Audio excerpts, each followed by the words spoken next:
sobre essa formação, sobre tudo aquilo que nós vamos ouvir. De fato, os nossos corações, os nossos ouvidos estejam abertos para receber a palavra de Deus, aquilo que o Senhor tem para nos dizer nesta manhã.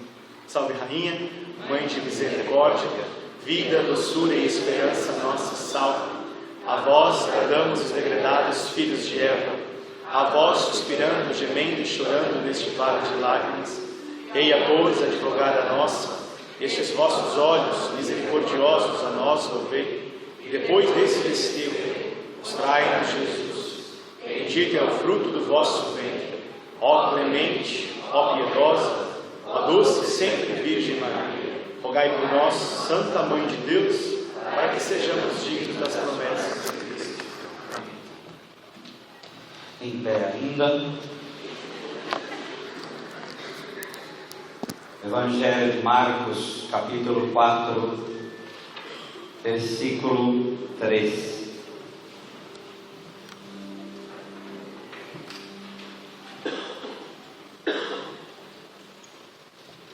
Escutai, eis que o semeador saiu a semear, e ao semear, uma parte da semente caiu à beira do caminho, e vieram as aves e as comeram.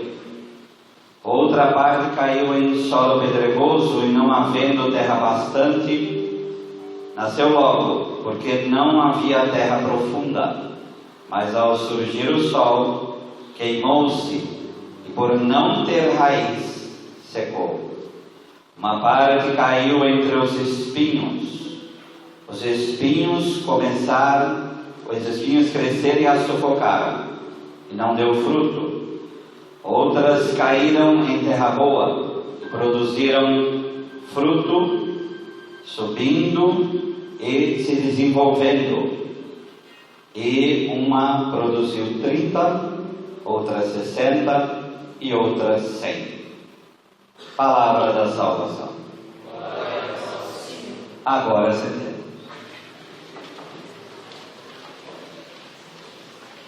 Então, no espírito do sínodo dos bispos que encerrou-se em Roma, nós queremos pensar essa realidade que se apresenta diante de nós, que é a vocação, o mistério da vocação.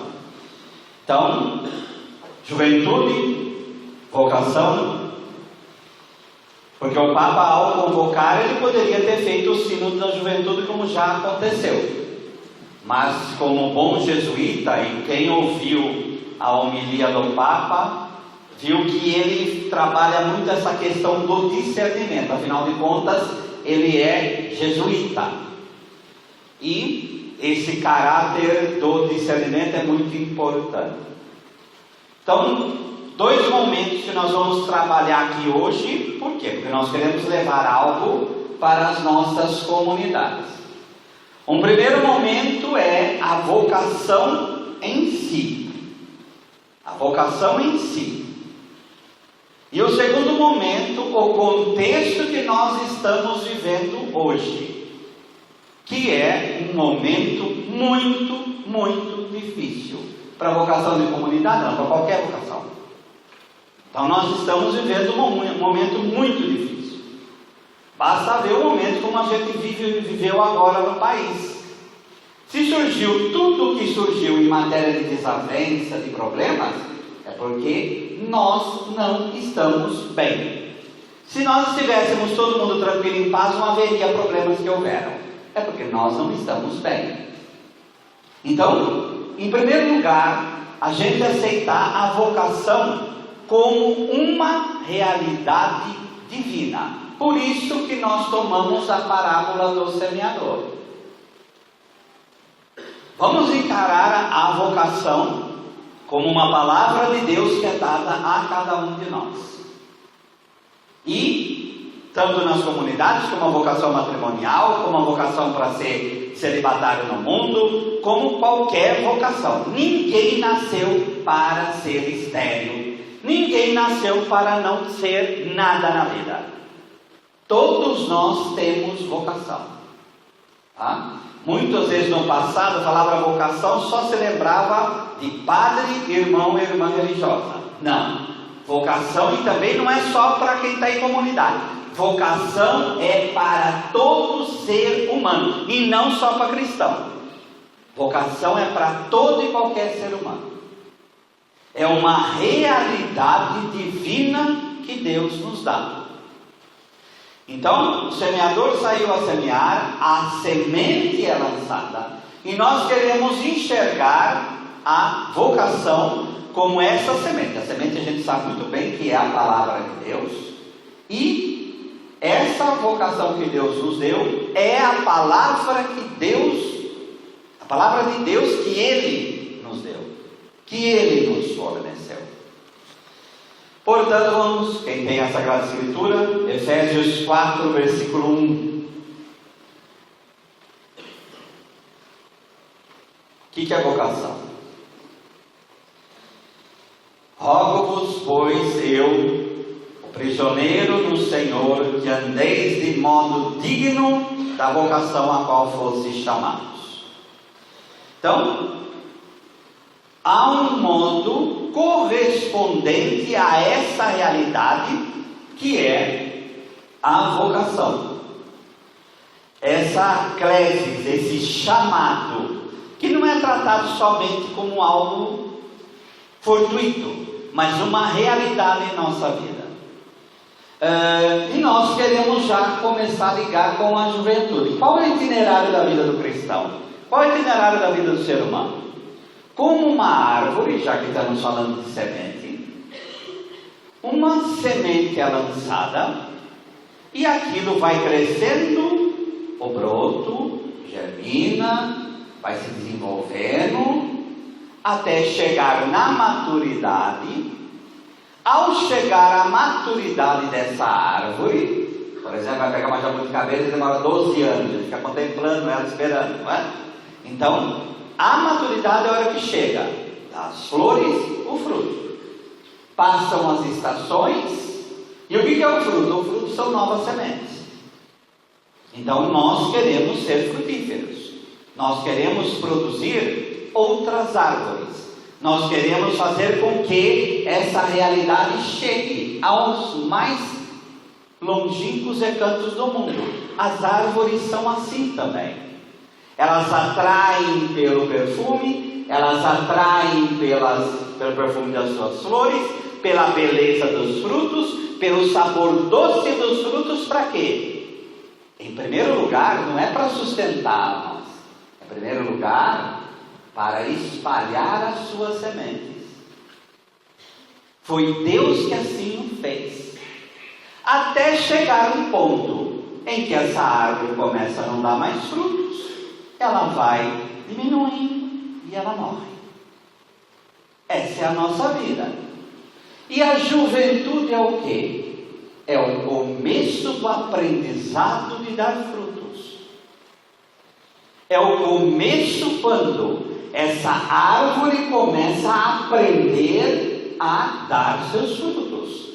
Como nos animais também, a mesma coisa. Então a juventude é o começo do florescer da semente vocacional. É o começo quando essa vocação ela aparece.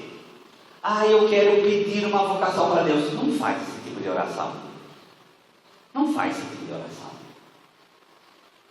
É como quando foi rezado aqui sobre Matias, São Pedro quando vai falar sobre Senhor, revela aquele que tu escolheste. Não é Senhor, dá aquele. Não, o Senhor já deu. O Senhor já deu. Então vocação é uma realidade divina em nós, que nós precisamos descobrir. E ajudar um jovem ou uma jovem a descobrir a vocação não é impingir algo àquele jovem, mas é fazer com que ele veja que a vocação é uma realidade divina e que ele está na idade de descobrir isto daí. Pode descobrir depois? Sim. O que não falta na história são santos e santas que, o maior exemplo, Santa Rita de Cássia, por exemplo, que com a sua idade de viúva foi ser agostiniana. Então os desígnios de Deus são vários, mas tem que ter sinal de Deus aí. Então o primeiro ponto é: a vocação é uma realidade que é dada para esses terrenos, e nós somos chamados, em nós e no outro, fazer com que a vocação de Deus floresça, cresça e se desenvolva. Nós podemos extinguir vocação? Sim. Não fala na palavra extinguir o Espírito? Nós temos o poder de acabar com a vocação das pessoas, porque a vocação é uma realidade, mas nós podemos sufocar essa realidade. Agora, ai daquele que levar um desses pequeninos, tá? Então, o primeiro ponto, conforme Efésios, há essa realidade vocacional. Nós temos que viver de acordo com essa realidade, que aqui obviamente está falando do cristão, mas podemos perfeitamente colocar com relação à vocação. E nós temos que ajudar as pessoas a viver de acordo com a própria vocação. É missão nossa. Isso não importa qual a comunidade que você faz parte. Isso é missão de cristão. Um pai e uma mãe, por exemplo, eles não podem sufocar a vocação do seu filho ou da sua filha. E quando eu falo assim, inclusive de matrimonial, tem que ver e respeitar a liberdade e fazer. Olha, se é essa a sua vocação, vamos trabalhar nisso, mas você vai ter que saber as consequências disso ou daquilo. Se o pai e a mãe de Santa Rita de Cássia fizessem, não, aquele é muito genioso, aquele homem lá, melhor você não casar com ele não, ela não seria a santa que ela foi. Deus tem os seus desígnios. 1 Coríntios 7:20. 1 Coríntios, que é o capítulo sobre virgindade e matrimônio, e diante de celibato e matrimônio, São Paulo vem com essa frase: cada um permaneça na vocação que foi chamado. Então esse permanecer na vocação é algo que também deve fazer parte. E como nós vamos ver mais para frente, este é um dos maiores problemas que nós enfrentamos hoje. E não estou falando de novo, desculpa ser repetitivo, somente com relação à comunidade. Olhe os matrimônios por aí. Estão bem? Não estão. Por quê? Permaneçam na vocação. Estão permanecendo na vocação? Não. E nós temos que saber por quê. O que está acontecendo hoje? Então nós precisamos discernir. E é isso que o Senhor nos chama hoje. Gálatas 1, versículo 15. Aí São Paulo vai falar da vocação dele. Gálatas 1, versículo 15 a 17. Mas quando aprove a Deus, que desde o ventre de minha mãe me separou e me chamou pela sua graça, revelar seu Filho em mim, para que o pregasse entre os gentios, não consultei carne nem sangue, nem tornei a Jerusalém a ter com os que já antes de mim eram apóstolos, mas parti para a Arábia e voltei outra vez a Damasco. São Paulo vai pegar do profeta Jeremias. Mas um outro elemento para nós pensarmos vocação. Quando aprove a Deus, é vontade de Deus vocação, que desde o ventre da minha mãe me separou e me chamou pela sua graça. Então, vocação não é força de expressão, não é uma palavrinha qualquer, é uma realidade divina. Desde o ventre materno somos chamados a estar na vocação a qual fomos chamados. Então vocação é essa semente que nós temos que ver a estrada dela na nossa vida.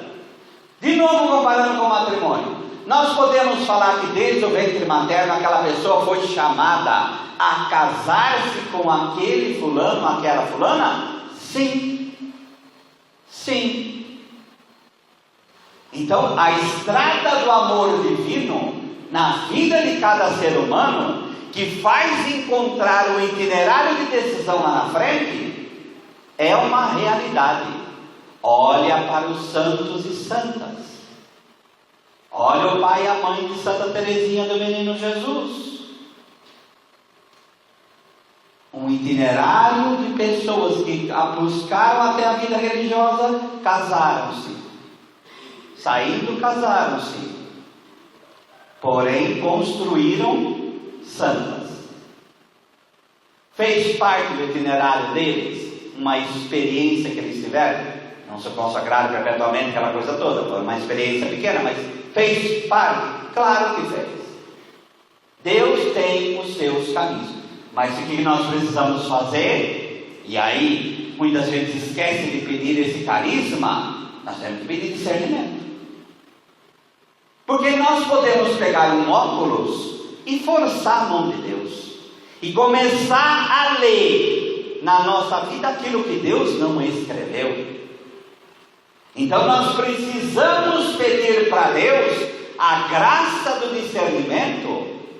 E como a gente aprende na renovação, discernimento é algo que a gente também vai construindo dentro de nós, através de leitura, através de lectio divina, através de ouvir, através da experiência. Deus vai construindo discernimento em nós. Então nós precisamos ver na nossa estrada e também ajudar na estrada do outro, para que essa vocação seja bem e muito bem discernida. Discernida. O objetivo qual é? A verdade vos libertará, João 8,32. A vocação é uma verdade. E ela é vivida para essa liberdade e nessa liberdade. Tá? Mas tem uma palavra que para nós soa meio estranho. Porque muitos são chamados, mas poucos os escolhidos. Tem hora que isso dá arrepio na espinha, não é? Muitos são chamados, mas poucos os escolhidos. Dois pontos que a gente pode cair com um erro. Chamado, todo mundo é. Os escolhidos, então eu sou um escolhido. Eu sou um escolhido. Cuidado. Cuidado, porque o anjo de luz caiu. Ele se achava tão que caiu. Tá? Então, muitos, o chamado é feito a todos. Esse muitos é um hebraísmo que pode ser lido como um todos. E o que são os eclecti, os chamados aí? Esses escolhidos, perdão, esses eleitos, esses escolhidos. O que é ser escolhido? É corresponder ao chamado. Simplesmente. Sempre quando a gente lida com vocação, a gente vai lembrar de Judas Iscariotes. Não tem como. Não tem. O enigma, porque existe um mistério de Deus, existe um chamado Mysterium Iniquitatis. O mal também é um mistério, viu? E vamos aceitar isso na vida. Porque às vezes nós lidamos com a vocação nossa e dos outros, porque ninguém lida só com a sua. Sempre, nós somos igreja é sempre comunidade, né? Igreja é sempre comunidade. Então aquela frase que o Dom Beni uma vez falava para nós em aula: se Deus não nos encontrar unidos quando Ele voltar, reunidos Ele vai encontrar. Porque quando Jesus voltar, alguma reunião vai estar acontecendo em algum lugar desse mundo. Porque o que igreja é só reunião, ele nem comunidade. Nós somos assim o tempo inteiro. Isso é ser católico. Católico é reunião para tudo quanto é lado e para tudo quanto é motivo. Não é verdade? Então, ninguém vive vocação sozinho. Não tem isso. Não existe isso. Então, eu sou chamado a crescer na minha vocação e fazer com que a outra pessoa, ela seja verdadeiramente eleita. O que quer dizer isso? Ela viva, de acordo com a vocação a qual ela foi chamada. Ela cresça na própria vocação. Então nós temos o poder, e como batizados em primeiro lugar temos, de fazer uma vocação crescer. E é essa a nossa missão. A primeira coisa, você que é de comunidade, quer zelar pela tua vocação, sim ou não? Você quer cuidar da tua vocação? Cuida da vocação do teu irmão. Quem cuida da vocação do outro está cuidando da sua. Porque hoje tem aquela mania, ninguém se intromete na minha vida. Então, meu irmão, vai viver sozinho, trancado num quarto, numa depressão absurda, mas quer viver em igreja, vai ter que se sentir incomodado pelos outros. Viver em comunidade é isso aí. Então não tem como. Agora, não quer ser incomodado, vá morrer em depressão. Tem depressão química, tem depressão biológica, é outro. Mas a maioria não é assim. A maioria é opções egoístas para se isolar. Então o outro é instrumento de crescimento da minha vocação. Se nós chegarmos no patamar de São João da Cruz, que ao passar, ao ser preso pelos seus irmãos 7 meses, e depois de tudo passado, ele escolhe a comunidade que menos gostava dele, porque ele queria crescer sempre na própria vocação. Aí nós chegamos na maturidade. É isso que Jesus nos propõe. Então, todos nós queremos ser chamados e queremos ser eleitos. Nós queremos ser eleitos na medida em que nós vivemos de acordo com a vocação que nós fomos chamados. Tá? Nesse processo, vamos pegar Êxodo 3, versículo 1, que é a vocação de Moisés. Nós poderíamos comparar, como eu já fiz uma vez, uma outra oportunidade, comparar com outras vocações. Vocês vão ver que o itinerário é sempre o mesmo. Êxodo 3, 1, 12. Apareceu-lhe o anjo do Senhor, numa chama de fogo, no meio de uma sarça. Moisés olhou, e eis que a sarça ardia no fogo, e a sarça não se consumia. Então disse consigo mesmo: irei para lá e verei essa grande maravilha, porque a sarça não se queima. Itinerário vocacional. Primeiro ponto do nosso itinerário vocacional: encontro com Deus. Então, nós, em primeiro lugar, teve um momento que Deus entrou na nossa vida, na nossa história. Ele nos cativou. Como a sarça ardente, ele chamou: vem. E sarça é algo que eu estou vendo. E Moisés sabe, eu vou me aproximar, porque aquilo atrai. E o Senhor nos atrai. Sem essa atração, porque às vezes lá, depois que passa lá na frente, é o mesmo Moisés que vai ter crise lá na frente. Vai vir problemas. E aí a gente cai no erro. Até Jeremias: maldito o dia que nasci. Olha que crise bonita. Maldito o homem que falou nasceu um varão. Olha que desgraça é minha vida. Eu prego a palavra e só arranjo encrenca na minha vida. Mas um fogo aquece dentro de mim.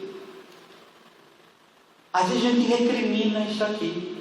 Senhor, por que me atraísse então? É assim que eu faço. É isso que Deus falaria para cada um de nós. É desse modo, está vendo? Moisés foi assim. Ele nos atrai. Disse ainda o Senhor: certamente vi a aflição do meu povo, que está no Egito, e ouvi o seu clamor por causa dos seus exatores. Conheço-lhe o sofrimento. O Senhor nos propõe uma realidade que nos chama a exercer a nossa vocação.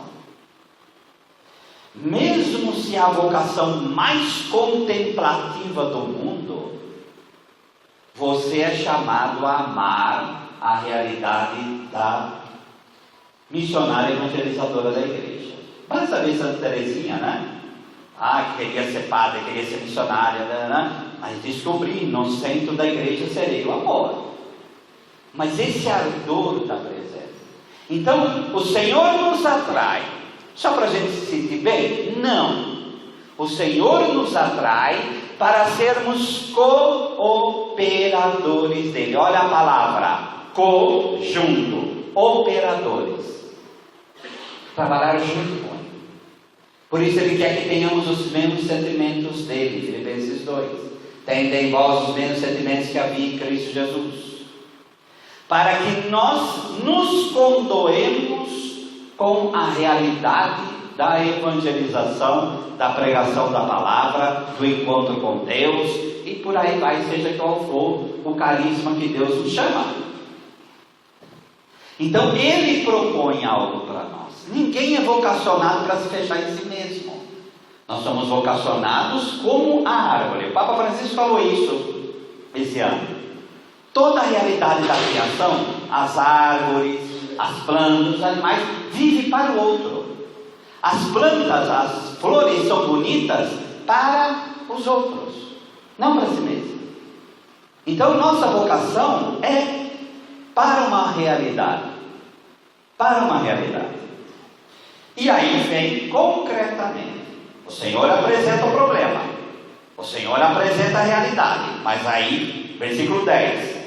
Vem agora e eu te enviarei a Faraó, para que tires o meu povo, os filhos de Israel, do Egito. Aí ele fala: agora você vai junto comigo fazer isso.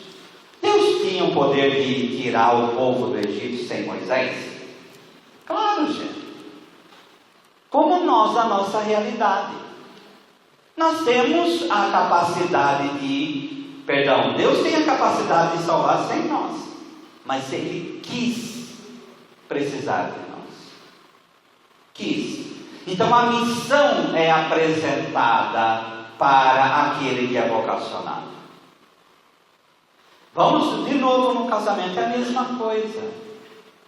Uma pessoa que encontra a sua amada ou seu amado, foi um encontro fortuito, foi um relacionamento, foi uma festa, foi algo. Deus prepara os lugares. E se nós jogarmos isso com o matrimônio, funciona da mesma maneira. Um casal se une, vai montar uma família, daquela família surgem filhos, trabalho, por aí vai. É o mesmo itinerário. Mas a mesma pergunta. Nós temos sempre que ver os sinais de Deus. Objeção. Então disse Moisés a Deus: quem sou eu para ir a Faraó e tirar do Egito os filhos de Israel? Nossa Senhora fez a mesma coisa. Como pode acontecer isso se eu não conheço o homem? Cuidado com vocação, aí entre aspas, com muita certeza. São Bento, na sua regra, falava: quando um vocacionado se apresenta à porta, acolhe alguém, não. Pega a porta, maia na cara dele, fala impropérios para ele. Se ele aguentar durante 5 dias, aí o acolha. Certo? Então, É isso que nós apresentamos.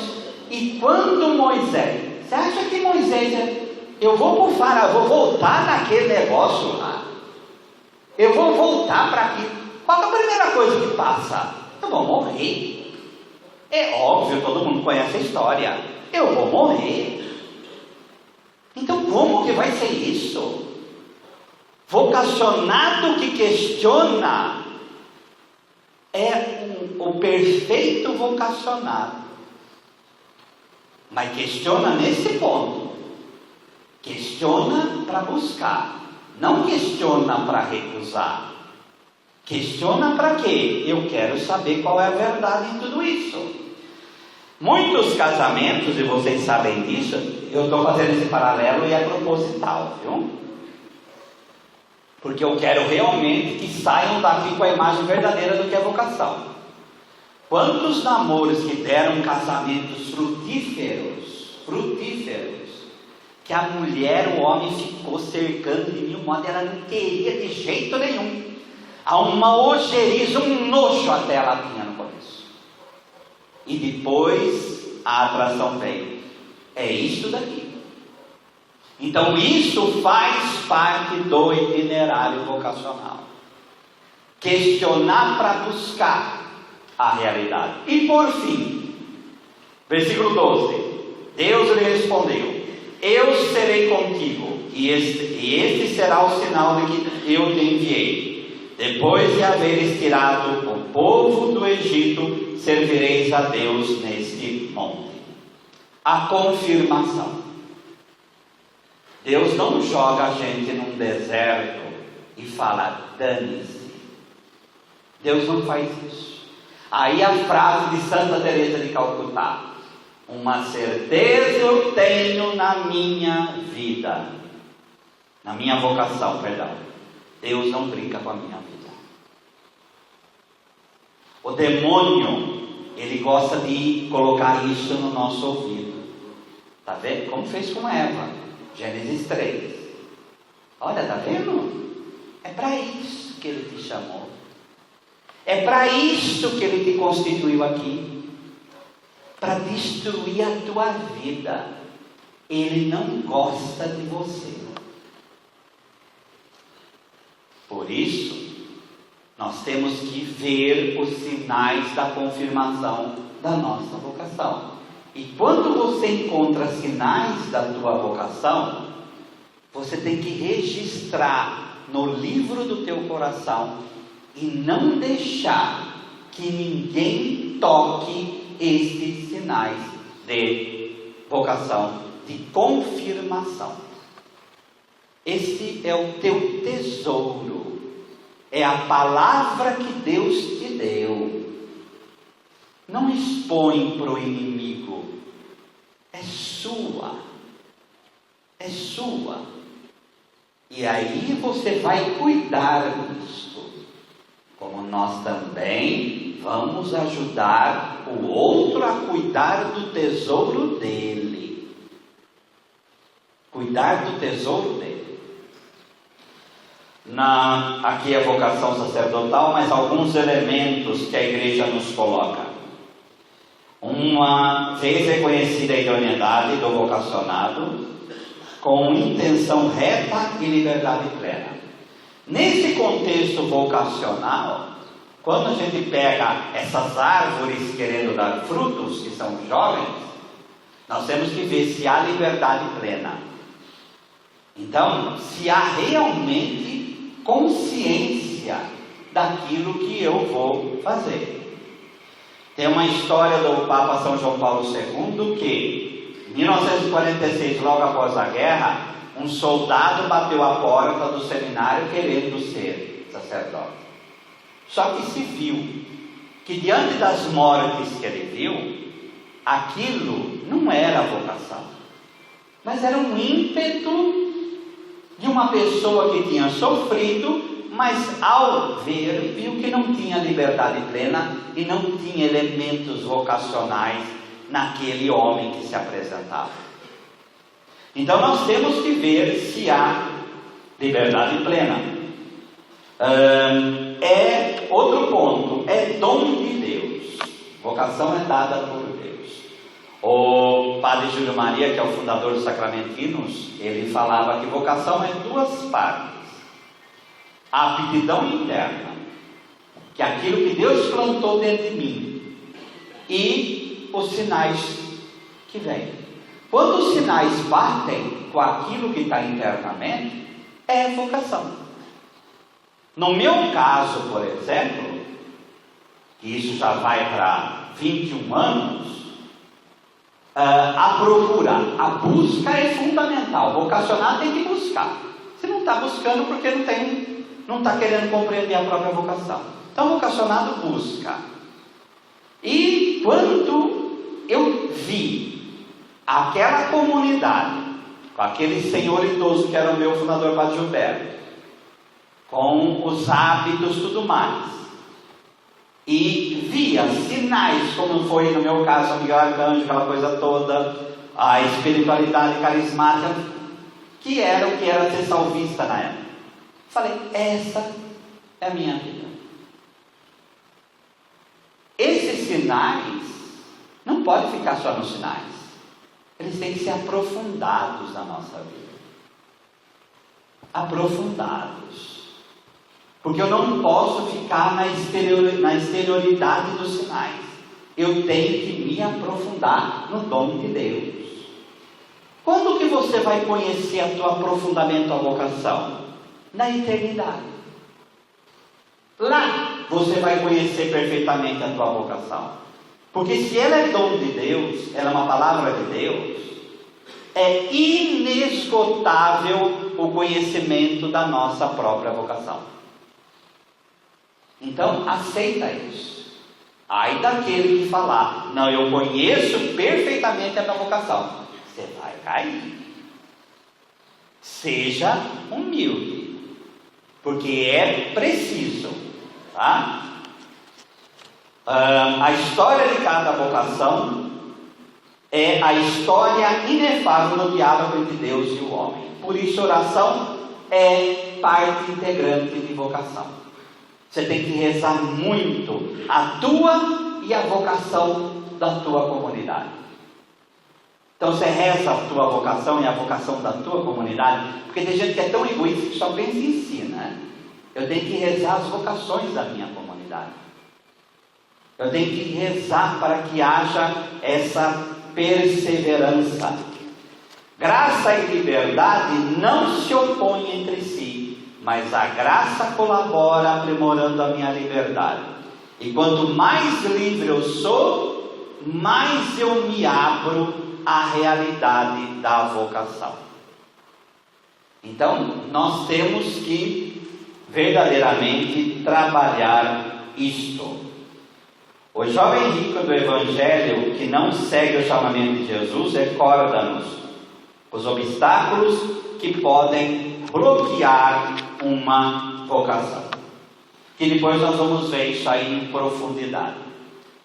Mas a gente tem que ser bem franco: vocação pode acabar e vocação tem obstáculos, sim.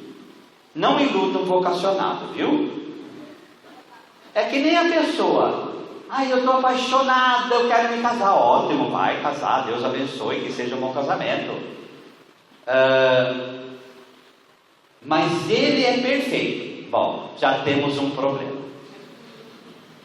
Ele não é perfeito. Mas como que pode? Então, vamos trabalhar isso?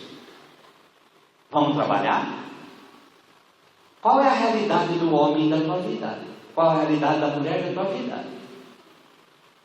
Vamos jogar para a nossa comunidade? Todas as comunidades aqui são perfeitas, não é? Todas. Né? Então a comunidade do vizinho é sempre mais linda que a minha. Quando vier essa tentação no seu coração, você pega a Bíblia, abre Romanos 3:23.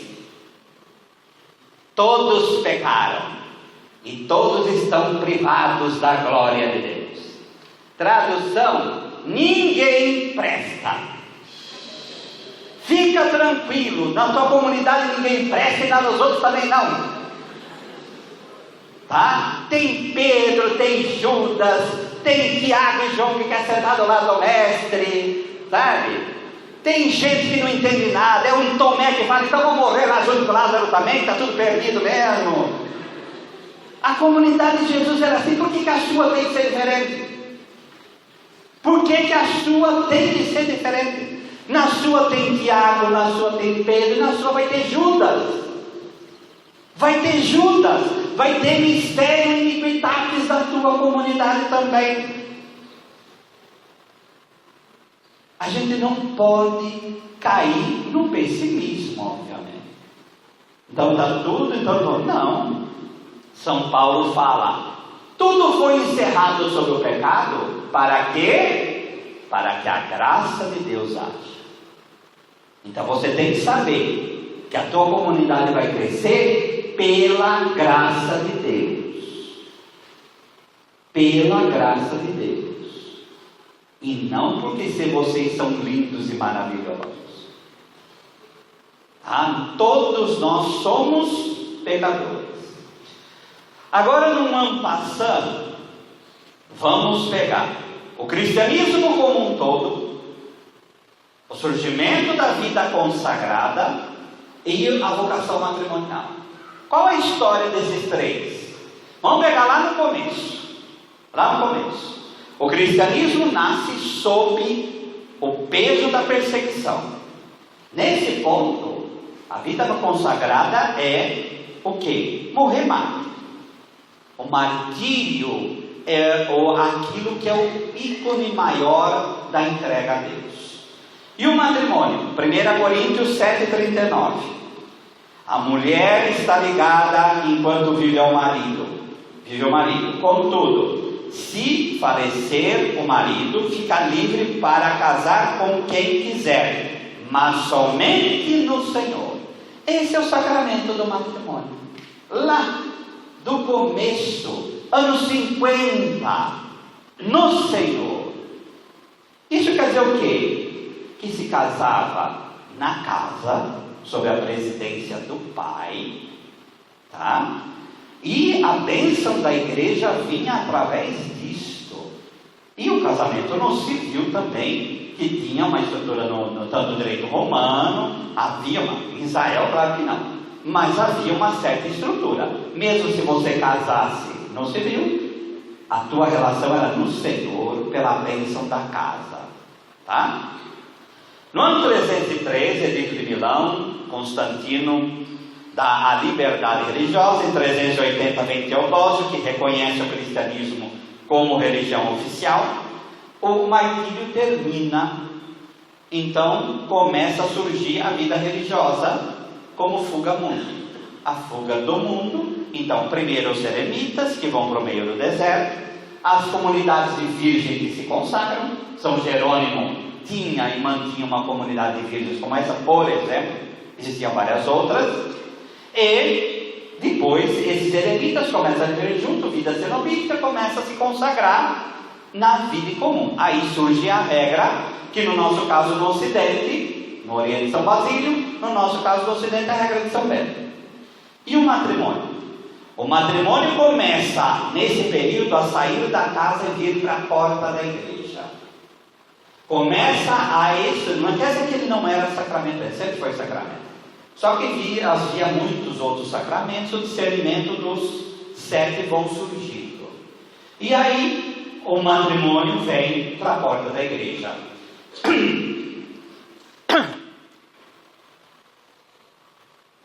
A bênção que é dada aí, pelo padre.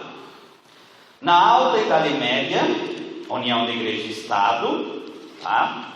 E no caso da vida consagrada, as reformas de Cluny, ou começa as ordens mendicantes, franciscanos, carmelitas, ordem dos trinitários, que sai daquela fechamento e começa o convento, lugar de encontro e de maior proximidade com o povo.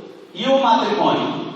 O matrimônio vai ficando claro como sacramento, tá? Que é século XII, certo? E aí entramos na Renascença, que é a época da Reforma. Então, maior liberdade, e aí é marcado, no caso das ordens, pela missionariedade, que é o caso dos jesuítas, e o matrimônio fecha-se dogmaticamente por Trento, é sacramento, tá? É sacramento. Então a Igreja Católica considera a vocação matrimonial como ex opere operatum, quer dizer, isso é uma realidade que acontece e que homem nenhum pode desfazê-la. A Igreja Católica zela por isso. As outras, não. Vocês sabem muito bem disso. Portanto, para nós, quando nós falamos de vocação matrimonial, nós estamos falando numa realidade concreta, unida à cruz de Cristo, conforme Efésios 5:25. Só que aí começa as tempestades. E qual é a tempestade? As revoluções. A Revolução Francesa, com o reconhecimento do cidadão, verdade, igualdade, fraternidade, e a dessacralização do poder, e a Revolução Industrial, que traz o ser humano para a cidade, isso começa uma proposta do quê? Vamos criar aí uma realidade que desconsidere o cristianismo. Aí, capitalismo, comunismo, começa depois, no século XX, etc. E começa uma proposta de criar algo que substitua o cristianismo como ideal de vida, como base de vida das pessoas. Congregações nessa época, século XIX, principalmente, pululam, né? Quer dizer, congregações missionárias, orfanatos, hospitais, escolas, aí é uma infinidade das chamadas congregações. O que essa é o que a gente chama de modernidade. Muitos aqui podem torcer o nariz, né? Para que a gente vai falar disso? Porque é o maior problema que a gente vive hoje. É o maior. A gente não pega vocacionado e não tem. Nossas comunidades vão sobreviver graças a vocações. Se não tiver vocação, vocês estão vendo congregações morrerem. Certo? Tem conventos na Europa que a média de idade é 80 anos. E esses conventos vão desaparecer. Ah, mas nós temos muita vocação. Mas nós também tínhamos. Nós somos evangelizados por holandeses. Tem igreja na Holanda virando biblioteca. Tem igreja virando adega. Então, cuidado. Nós temos vocação, mas nós podemos perder. Então, por isso que eu comecei com a parábola do semeador. Qual o terreno que a gente está lidando com isso? Eu sei que o contexto da parábola do semeador, ela é diferente, mas vamos trazer para essa realidade. Quais os terrenos que nós estamos propiciando para a vocação? E que semente a gente está pegando por aí? Que vocacionados nós estamos pegando? Nós precisamos ter consciência disso. Tá? Vamos pegar Lucas 12, versículo 54.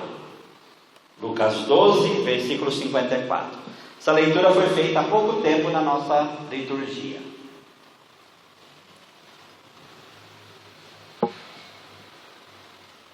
Jesus dizia às multidões: quando vedes uma nuvem vinda do ocidente, logo dizeis que vem a chuva, e assim acontece. Quando sentis soprar o vento do sul, logo dizeis que vai fazer calor, e assim acontece. Hipócritas, vós sabeis interpretar o aspecto da terra e do céu, como é que não sabeis interpretar o tempo presente? Porque não julgais por vós mesmos o que é justo? Quando, pois, tu vais para o teu adversário apresentar diante do magistrado, procura resolver o caso com ele enquanto estais a caminho. Se não, ele te levará ao juiz, o juiz te entregará ao guarda e o guarda te jogará na cadeia. Eu te digo, daí tu não sairás enquanto não pagares o último centavo. Nós podemos ser esses hipócritas que não sabem discernir os sinais dos tempos. Por isso, nesse término dessa colocação, eu quero me aprofundar nisso. Nós vivemos, e aí vocês já devem ter ouvido falar de Zygmunt Bauman, e tem gente que torce o nariz quando fala de Bauman. Não adianta, gente. Ele é um sociólogo intérprete do nosso tempo. Como dizia São Paulo, vamos pegar aquilo que é bom. Você não gosta de certas coisas ou outras, mas vamos pegar aquilo que é bom. Porque ele é o que consegue hoje dar uma certa interpretação do que nós estamos vivendo. Se nós vivermos como nós estivéssemos na década de 50, ou no meio da cristandade, estamos lá em 1220 com São Francisco do lado, não estamos mais lá. O nosso mundo é outro. E é desse mundo que vem os nossos vocacionados. E é nesse mundo que nós temos que ver a nossa vocação. Tá? Nós, com as revoluções, teve a modernidade. O que era a modernidade? A modernidade nasceu sob a égide do iluminismo, que propunha a razão como motor da história, e depois vem Augusto Comte no século XIX, com o positivismo. A ciência viria para tirar aquilo que é o primitivo. O que é o primitivo? A religião. Não é só Marx que falou a religião é obra do povo. No nosso ocidente, o positivismo coloca de uma mesma maneira. A religião é algo primitivo. E nós temos que substituir as mega narrativas, quer dizer, isso que dá sentido para a vida das pessoas, que é a religião, nós temos que colocar outra coisa. E aí vem teoria marxista, vem o iluminismo, vem o capitalismo e outros ismos mais, para dar sentido à vida das pessoas. O cientificismo, tá? A ciência como a grande libertadora do mundo. Só que quando entramos no século XX, como Hobsbawm vai falar, a era dos extremos, nós temos a Segunda Guerra Mundial. O que aconteceu na Segunda Guerra Mundial? A ciência mostrou, entre aspas, obviamente estou falando, judeu não é gente, judeu tem que morrer. E pessoas que se arvoravam como, entre aspas, cientistas, provavam pela métrica da cabeça, pela métrica disso, daquilo, que judeu não era gente. Então nós precisamos eliminar. Mas peso de consciência para quê? Se não são gente, nós não precisamos ter peso de consciência. E aí, Auschwitz-Birkenau, Dachau e outros campos de concentração e de extermínio para acabar com eles. A partir da Segunda Guerra, destrói-se essas grandes metanarrativas. A ciência salvou alguém? Não. O poder salvou alguém? Não. E começa essa contestação do que se chamou modernidade. Olha o que a modernidade nos trouxe: morte, destruição. Então aí surge o que a gente chama de modernidade líquida, que o Papa Bento XVI vai chamar do grande relativismo. Se as grandes verdades, inclusive a religião, trouxe tanta morte, não vamos pensar mais nisso. Para que isso? Cada um tem que ter a sua verdade, cada um tem que viver do seu jeito, cada um tem que viver como quer, como quiser. E aí, com os instrumentais que hoje no século XXI temos, de mídia, tá? De mídia virtual, de iPod, iPad e companhia. Isso é mal? Claro que não. Mas colocou-se a serviço de um processo de quê? O ser humano sai de uma modernidade sólida e vem para uma modernidade líquida. Nós não temos mais consistência interior. Tá? Então, nós vamos trabalhar agora 1, 2, 3, 4 realidades só. O tempo, o amor, o medo e a igreja. Nós estamos lidando com vocação que vem disto daqui. Tá? Antes o tempo era linear, né? Então a eternidade nos espera, e era isso que sempre se coloca, e nós nos colocamos também. A vida se torna significativa diante do tempo. Então as pessoas têm projeto de vida. Qual a pergunta que você fazia para a criança? O que você vai ser quando você crescer? Então isso motivava, movia a pessoa a ir à frente. Hoje nós temos um tempo que não é uma reta, não é algo que segue começo, meio e fim. O tempo hoje, ele é fechado, é pontinhos. Então, que vocação pode viver sem projeto de vida? A pessoa não tem vislumbre. Quando a gente lida com vocação, no meu caso também como sacerdote, como você se vê como sacerdote daqui 10, 20 anos? Não sei. Qual é o teu sonho para ser daqui 10, 20 anos? Não sei. Você não quer saber. Eu quero viver o hoje. Eu quero viver acrescentando pessoas no meu Facebook da minha vida e deletando quando necessário. Eu quero viver agora o momento do próximo evento da minha vida e não quero pensar. Diante disso, ou nós construímos, eu preciso de um projeto de vida, aceitando que a base das minhas decisões é a verdade que Jesus veio trazer. E eu vou buscar essa verdade e vou pautar a minha vida por ela. Agora, se eu continuar nesse pontuar aqui e ali, eu não tenho projeto para nada. Porque o que o projeto de vida faz com a nossa vida? Faz a gente crescer. Primeira coisa que eu falo quando eu acolho alguém na comunidade é isso. O que Deus quer é que você cresça. Então nós temos que ter. Agora, como que a pessoa, se ela não vê que a vida dela é um começo, meio, e um dia ela vai morrer, e que a nossa vocação tem reflexo eterno, como que ela vai pensar em projeto de vida?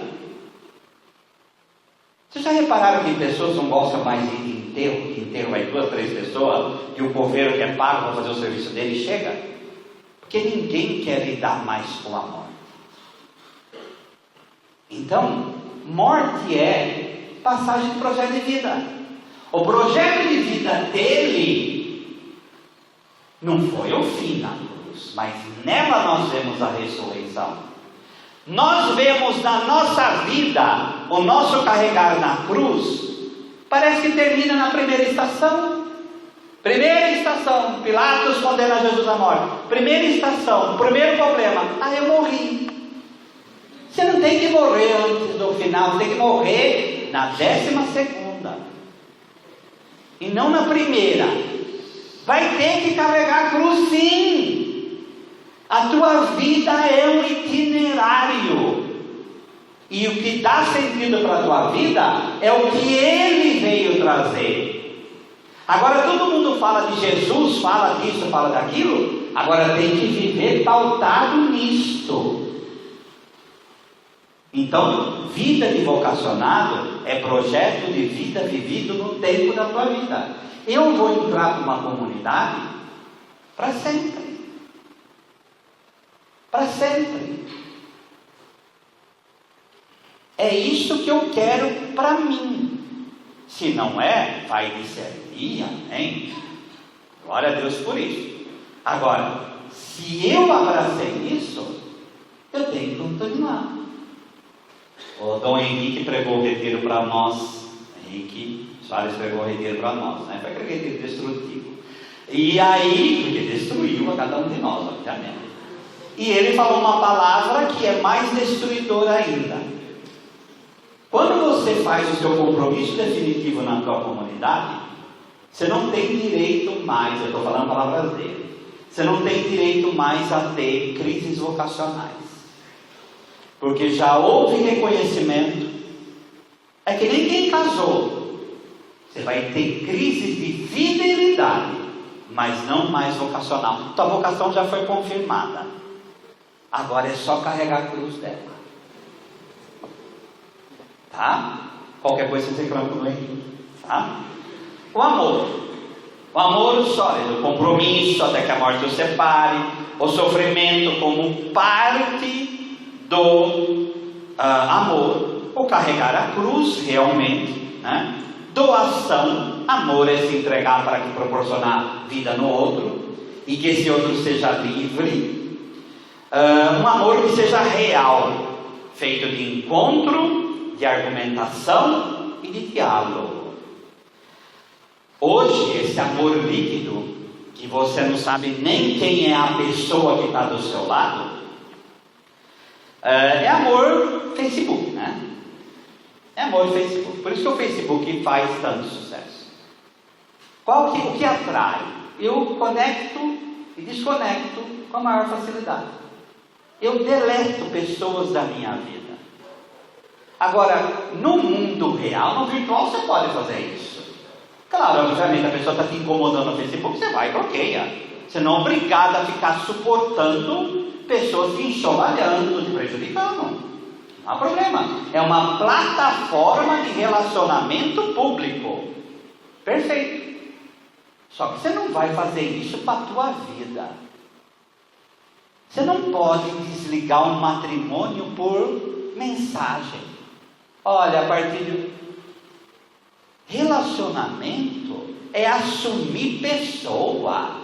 Você assumiu a outra pessoa. Você não tem o direito de jogar lá fora como se fosse um papel sujo. Mas é o que está acontecendo hoje. Então é um processo que não há mais firmeza nenhuma. No primeiro sofrimento, dane-se, eu vou para outro amor da minha vida. Porque afinal de contas a fila anda, não é? Por que você não fala para Jesus que a fila anda também? Fala para ele que a fila anda. Nós não temos o direito de fazer isso. Ninguém tem o direito de fazer isso. E ninguém tem o direito de fazer isso com a própria vocação. Porque a nossa vocação é o nosso amor. Claro que vamos sofrer, vamos colocar esse sofrimento à frente de Deus, é óbvio. Mas outra coisa é descarte. Tá?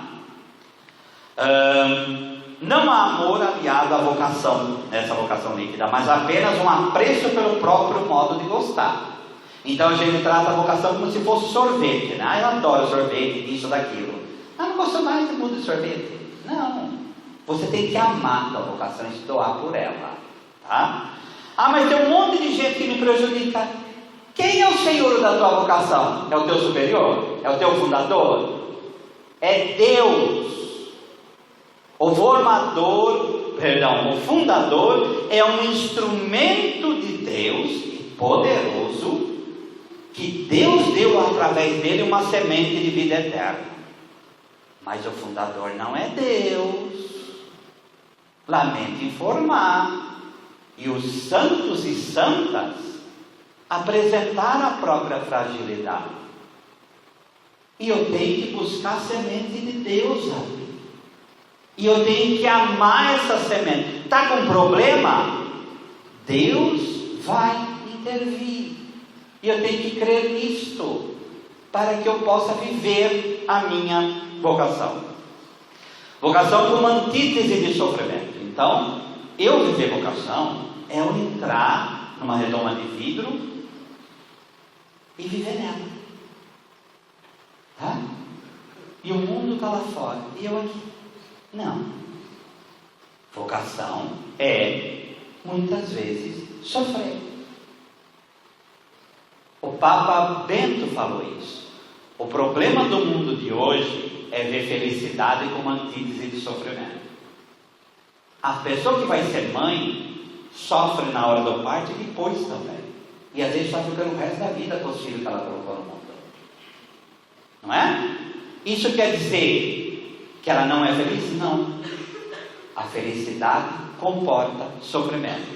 Será que o coração de Jesus não sofreu com aqueles que ele escolheu? Sim ou não? Olha que sim fraco, não é? Sim ou não? Sim. Então, no nosso caso não é diferente. Falta de estrutura para suportar as exigências de um amor responsável. E o desprezo pelo diálogo, né? Eu não quero falar sobre isso. Por isso, uma vocação de amor sólida. Eu tenho que assumir o projeto da 1 Coríntios 3. A caridade é paciente, a caridade não é orgulhosa, ela perdoa tudo. É fácil? Não, mas esse é o meu projeto de vida na minha vocação. Carregar a cruz do sofrimento da vida em comunidade e das próprias fragilidades. Outra praga é o perfeccionismo. Não me pega Mateus 5 e vai falar que Jesus mandou fazer perfeccionismo.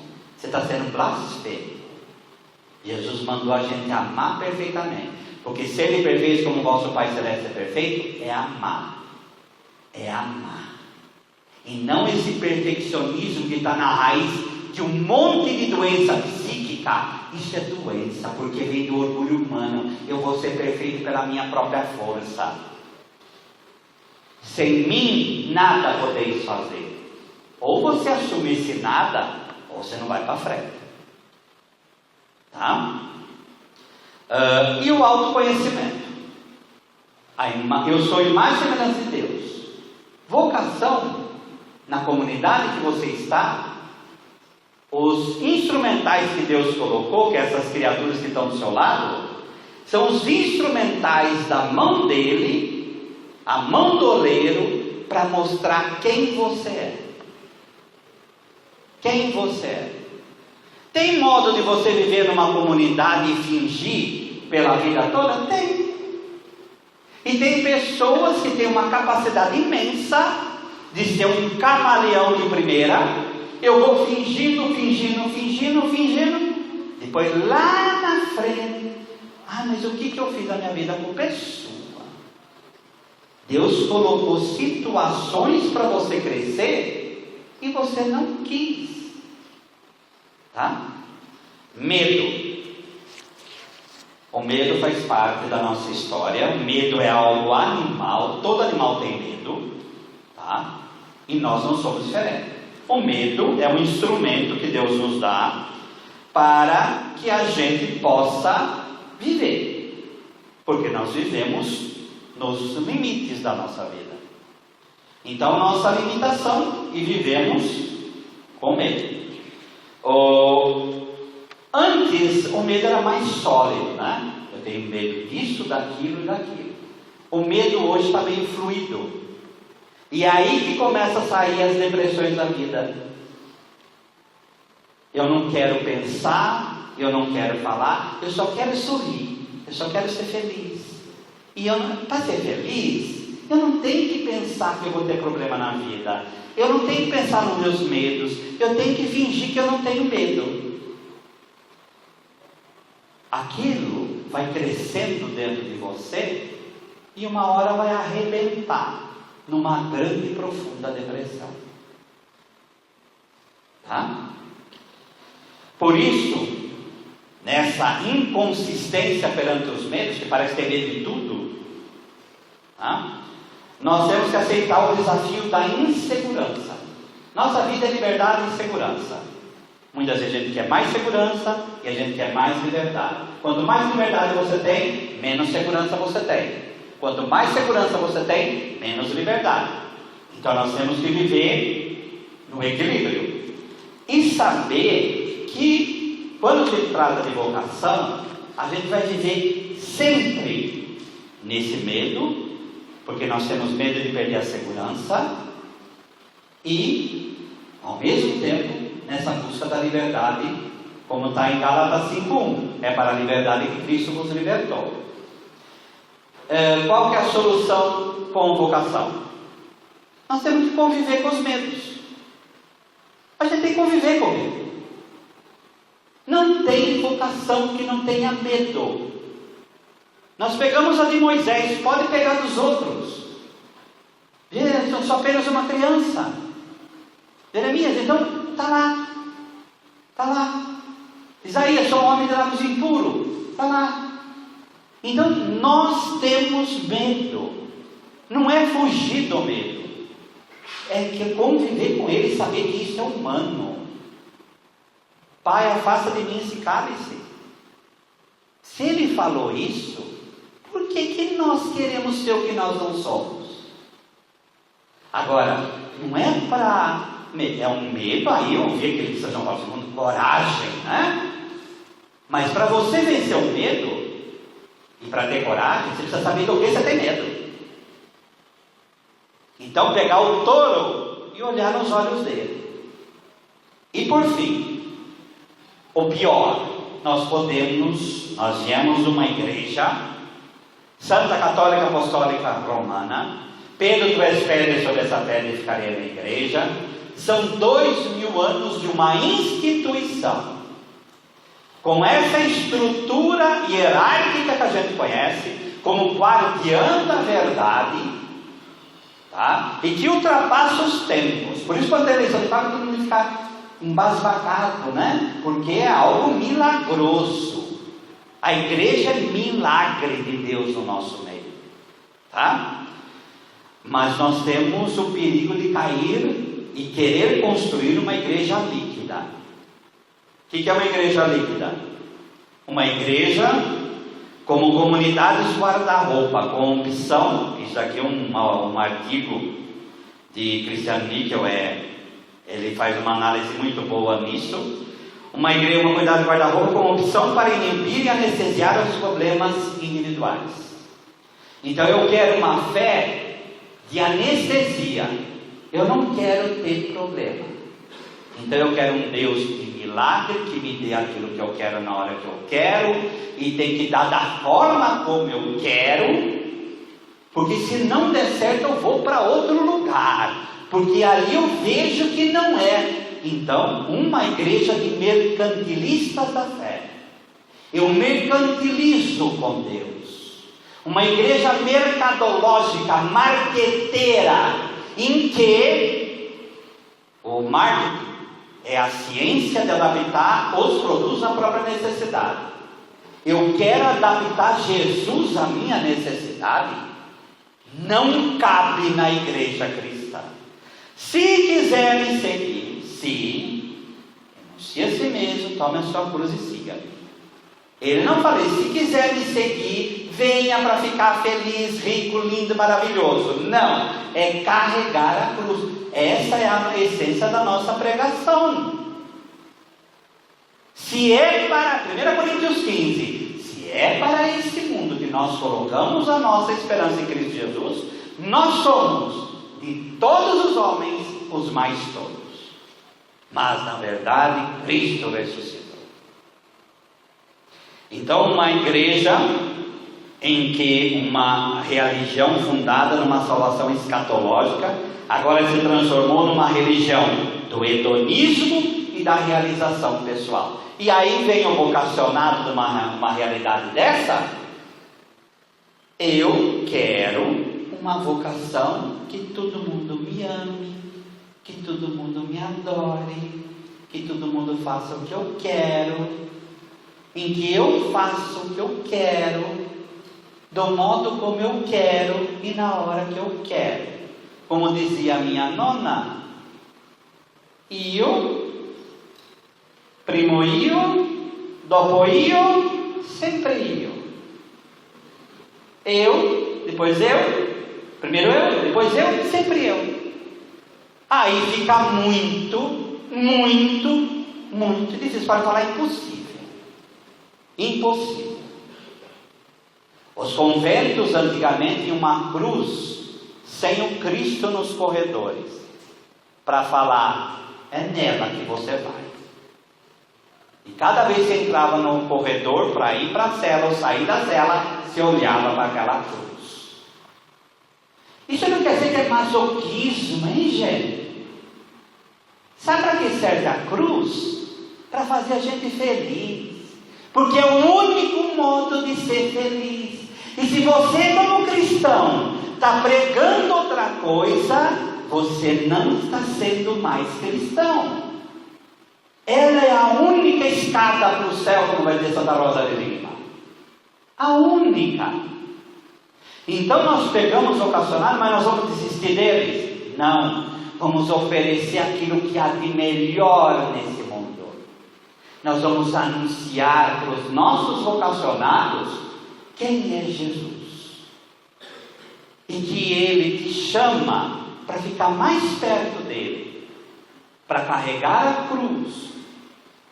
Para verdadeiramente descobrir: é assim que você vai ser feliz. É dessa forma. Assumir valores, relacionamentos, ideais vocacionais e institucionais. Eu preciso, como vocacionado que eu sou, assumir aquilo que a igreja é. Então, vamos pegar o pecado aqui que nos une a todos em matéria de concordância. É impossível aceitar um vocacionado: eu sou a favor do aborto. Não tem. Mas não é para entrar em desespero. Perguntar, como Jesus fazia: por quê? E aí, de pergunta em pergunta, nós vamos chegar à essência da vida. Nós somos defensores da vida, desde a sua concepção até o seu último suspiro. Portanto, meu irmão, você tem que assumir aquilo que é proposto como essencial à nossa fé cristã. Nós falamos aqui no contexto das nossas comunidades, mas essa é a nossa vida. E é isso que o Sínodo vem propor. Então, vocações sólidas, não importa a realidade na qual você esteja, de tal modo que o capítulo 2 vai dizer: características fundamentais do discernimento: escuta, reconhecimento da iniciativa divina, uma experiência pessoal, uma compreensão progressiva, um acompanhamento paciente e respeitoso do mistério do em progresso, um destino em comunidade. Um passarinho, quando ele vai, ele monta um ninho para a sua amada. Nós queremos, nesse discernimento que o Sínodo nos propõe, montar os ninhos para os nossos passarinhos que vêm montar, empoleirar-se na nossa árvore. Nós vamos preparar do melhor modo possível. Vai ter pessoas que não vão gostar, mas a consciência que a gente tem que ter: Senhor, nós fizemos o melhor possível, nós preparamos da melhor modo possível para que essa vocação crescesse, que ela frutificasse. A parábola do semeador é contada para aqueles que semeiam, viu? Nós vamos encontrar problemas, mas a tua intenção é semear do melhor modo possível, é construir um ninho para as almas amadas do melhor modo possível. O resto é com Deus. Amém? Vamos em pé, vamos agradecer a Deus. Senhor, queremos vos dar graças pelas nossas vocações, vos louvar e vos bendizer, porque sois vós que proporciona e sois o Senhor de cada vocação. Por isso consagramos as nossas vocações a vós e pedimos, clamamos e imploramos: vá à frente de tudo isso, para que a vossa vontade possa se exercer em meio aos chamados que são vossos. Somos servos, Senhor, dessas vocações que são vossas, e as consagramos a vós pelas mãos de Maria Santíssima, a vocacionada. Amém.